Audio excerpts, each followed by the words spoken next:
আসসালামু আলাইকুম, কেমন আছেন সবাই? তো অঙ্কটা হচ্ছে একটি গাড়ির চাকা মিনিটে 90 বার ঘোরে। 1 সেকেন্ডে চাকাটি কত ডিগ্রি ঘুরবে নির্ণয় করুন। তো একটা বৃত্ত সবসময় 360 ডিগ্রি হয়। তো এখানে লেখা আছে একটি গাড়ির চাকা, তো গাড়ির চাকা তো বৃত্তের মতোই। তাহলে হচ্ছে একবার ঘুরলে অতিক্রম করে আমরা ধরে নিলাম যে 360 ডিগ্রি।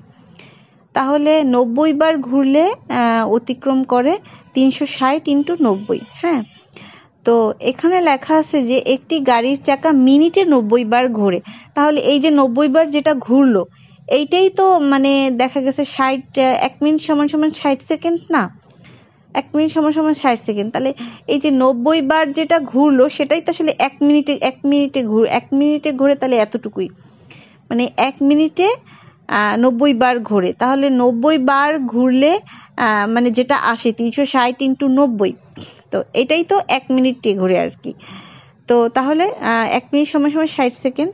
60 সেকেন্ডে ঘোরে। এখানে যেহেতু পরবর্তীতে চাওয়া হয়েছে যে 1 সেকেন্ডে চাকাটি কত ডিগ্রি ঘুরবে, তো সেজন্য আমরা সেকেন্ডে সবটাই আর কি সেকেন্ডে করে নিলাম।